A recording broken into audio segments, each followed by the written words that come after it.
मुख्यमंत्री सुक्खू के बयानों में नहीं दिखती प्रदेश के प्रति गंभीरता, राजीव बिंदल।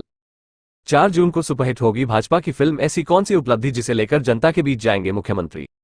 हमीरपुर। प्रदेश में जब से कांग्रेस की सरकार आई है तब से मुख्यमंत्री सुक्खू बताए कि उन्होंने प्रदेश के लिए क्या किया है। आए दिन नए नए बयान दे रहे हैं जो चिंतनीय है। भारतीय जनता पार्टी प्रदेश अध्यक्ष डॉक्टर राजीव बिंदल ने हमीरपुर में पन्ना प्रमुख सम्मेलन को संबोधित करते हुए कहा कि प्रदेश की जनता मुख्यमंत्री से यह नहीं जानना चाहती कि कौन डायरेक्टर और कौन एक्टर है, बल्कि प्रदेश की जनता मुख्यमंत्री से जानना चाहती है कि आपने हिमाचल प्रदेश के 1500 संस्थान बंद क्यों किए। उन्होंने मुख्यमंत्री से प्रश्न करते हुए कहा कि ऐसी कौन सी उपलब्धि है जिसे लेकर वो जनता के बीच जा रहे हैं। उन्होंने सरकार पर आरोप लगाया कि इन 15 महीनों में मात्र जनता को तंग किया, चुनावी वायदे व गारंटियां पूरे करने के लिए कोई प्रयास नहीं किया। महिलाओं को 1500 रुपए देने के वायदे पर सरकार सत्ता में आते ही 1.5 साल बीत जाने के बाद भी वायदों को पूरा नहीं कर पाई है। जनता मुख्यमंत्री व प्रियंका गांधी से सवाल पूछ रही है कि महिलाएं को सम्मान राशि कब मिलेगी। कांग्रेस सरकार ने फार्म भरवा दिए परंतु एक पैसा भी नहीं मिला, दूसरा चुनाव आ गया, अब फिर फार्म भरवा रहे हैं। प्रदेश की जनता जानना चाहती है पहले वाले 2022 के फार्म कौन सी कबाड़ी की दुकान पर बेचे और 2024 के चुनाव फार्म बेचने का ठेका कौन से कबाड़ी को दिया है। ये हिमाचल की जनता मुख्यमंत्री से जानना चाहती है। सभी अधिकारियों को धमकाया गया कि फार्म भरवाओ। चुनाव आयोग ने बकायदा लिखा है कि कोई भी नया बेनिफिट किसी भी नए व्यक्ति को नहीं दिया जा सकता और ये चुनाव आयोग की सख्त हिदायत है, परंतु कांग्रेस सरकार इस पर भी राजनीति कर रही है।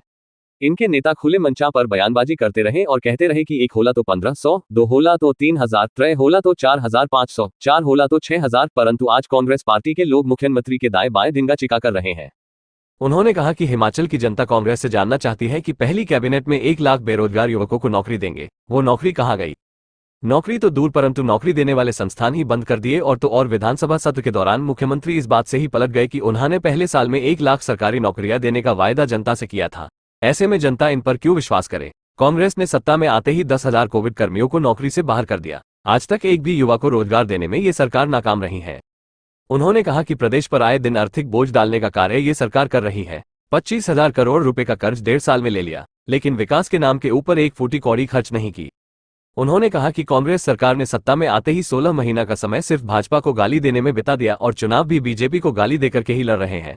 ऐसा लगता है मानो कांग्रेस का एजेंडा जयराम, प्रधानमंत्री मोदी जी को गाली देना है। प्रदेश के मुख्यमंत्री ने 97% हिंदू आबादी वाले हिमाचल प्रदेश में हिंदू विचारधारा वाली पार्टी को हराने का जोर से दावा किया और इस बार कांग्रेस पार्टी ने अपने चुनाव घोषणापत्र में पूरा का पूरा घोषणापत्र केवल और केवल अल्पसंख्यक तुष्टिकरण के साथ भरा है।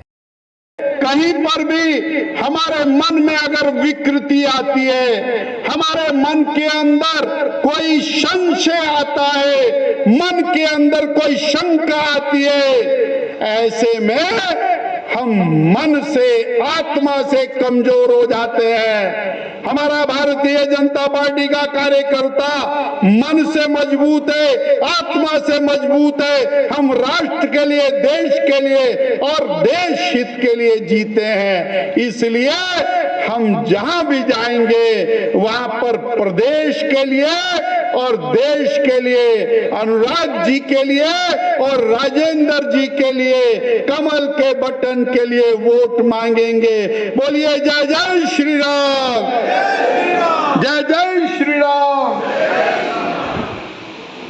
अनुराग जी देश की बात करें, मोदी जी की बात करेंगे। मैं तो आज अखबार पढ़ रहा था, टीवी देख रहा था और आजकल फेसबुक के ऊपर चला होता है। हमारे हिमाचल प्रदेश के माननीय मुख्यमंत्री आजकल क्या क्या बोलते हैं वो सुन करके कई बार हंसी आती है, कई बार लज्जा आती है, कई बार ऐसा महसूस होता है कि हमारे मुख्यमंत्री जी कहीं ना कहीं उनका मानसिक संतुलन बिगड़ गया है। और पिछले कल वो क्या बोले जी आजकल मंडी में एक फिल्म चल रही है और उस फिल्म के डायरेक्टर जयराम ठाकुर है और उसकी एक्टर कंगना जी है। बोले कंगना बढ़िया एक्टर है और जयराम जी अच्छे डायरेक्टर नहीं। अरे भाई, आपको मुख्यमंत्री प्रदेश की जनता ने इसलिए बनाया है कि आप बहनों के ऊपर आक्षेप करेंगे, आप फिल्मी दुनिया की चर्चा करेंगे। आपको मुख्यमंत्री इसलिए बनाया है कि 1.5 साल का हिसाब रखो, 1.5 साल में आपने हिमाचल की जनता के लिए क्या किया, फिर आपको वोट मांगने का हक है। तो हम ये जानना चाहते हैं 1.5 साल में आपने हिमाचल की जनता को, हमीरपुर की जनता को क्या दिया। एक काम गिनाइए, 100 रुपए इनाम पाइए,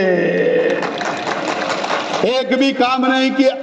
बड़ी बड़ी बातें जो 2022 में कहा, बोले बहनों को 1500 रुपया देंगे, भर भर के देंगे।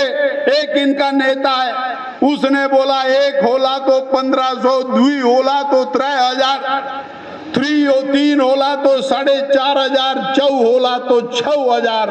बोले एक परिवार में 4 बहनें होंगी तो 6000 रुपए साल आए, 6000 रुपए महीना आएगा, 72,000 रुपए साल आएगा। इनकी एक देश से नेता आई, बड़ी नेताएं आजकल यूपी में चुनाव से पीछे हट गए हैं। वो आई, उन्होंने बोला पहली कैबिनेट में 22.5 लाख बहनों को 1500 रुपए मिलेगा। आपको मिला बहनों? मिला। उस समय भी फार्म भराए। अब मैं पूछ रहा हूं मुख्यमंत्री जी से, 2022 के फार्म कौन से कबाड़ी को बेचे, उसका एड्रेस बता दो। और 2024 के फार्म फिर भराए जा रहे हैं, उसका ठेका कौन से कबाड़ी को दिया है। हिमाचल प्रदेश की बहनों को ठगने का काम सुखविंदर सिंह सुक्खू जी और कांग्रेस पार्टी ने इसका ठेका ले लिया। आप जहां जाते हैं वहां पर चुने हुए प्रतिनिधियों को अभद्र भाषा के साथ आप संबोधित करते हैं। कभी चुने हुए प्रतिनिधियों को आप काला नाग बोलते हैं, कभी चुने हुए प्रतिनिधियों को भेड़ बकरियां बोलते हैं, और एक इनके नेता हैं, अपने आप को बहुत बड़ा नेता कहते हैं, वो बोलते हैं बरसाती मेंढक है। अरे भाई, ये राजनीति हो रही है, समाज सेवा हो रही है। और एक बोलता है डिंगा चिक्का, डिंगा चिक्का, वो पता नहीं क्या हो रहा है ये। अरे हिमाचल की जनता को जो आपने धोखा दिया है, हिमाचल की जनता चुन चुन करके उसका हिसाब लेगी। और आज से हमीरपुर जिला की जनता ये देख रही है कि जो अनुराग जी ने किया, जो श्रद्धेय पूजनीय और धूमल जी ने हमारे जिले के लिए किया, उसका एक अंश भी और सुखविंदर सिंह सुक्खू जी आपने किया होता तो हमीरपुर की जनता आपको पलकों पर बिठाती, परंतु नहीं। ना आपने हमीरपुर की चिंता की, ना हिमाचल की चिंता की, ना विकास की चिंता की। आदरणीय अनुराग जी दिल्ली में लड़ते रहे, आपके अधिकार के लिए लड़ते रहे। 1783 करोड़ रुपया सुक्खू जी को ला करके दिया, आपदा का पैसा, उसमें भी बंदर बांट हो गई। किसको मिला किसको नहीं मिला, इसका कोई हिसाब किताब नहीं है। फिर बोलते हैं मेरा खजाना खाली है। अरे खजाना खाली चिल्लाते चिल्लाते पूरे 1.5 साल बिता दिए। राणा जी बता रहे थे, राणा जी का हिसाब कमजोर है। 25,000 करोड़ नहीं, आज फिर और लोन ले लिया। अब ये लोन 28,000 करोड़ का लोन हो गया। 28,000 करोड़। विधानसभा में बड़ी जोर से बोले बीजेपी ने कर्ज चढ़ा दिया, कर्ज चढ़ा दिया। माने धूमल जी एक बार एक छोटी सी कहानी सुनाया करते थे, वो मुझे याद आ गई। बच्चे का रिजल्ट आया, बच्चा घर में आया, खुशी खुशी आया, फर्स्ट डिवीजन आई। उसकी माँ ने उसको प्यार किया, उसको मिठाई खिलाई, और वो जो मार्कशीट है वो टेबल पर रख दी, और वहीं पर और भी कुछ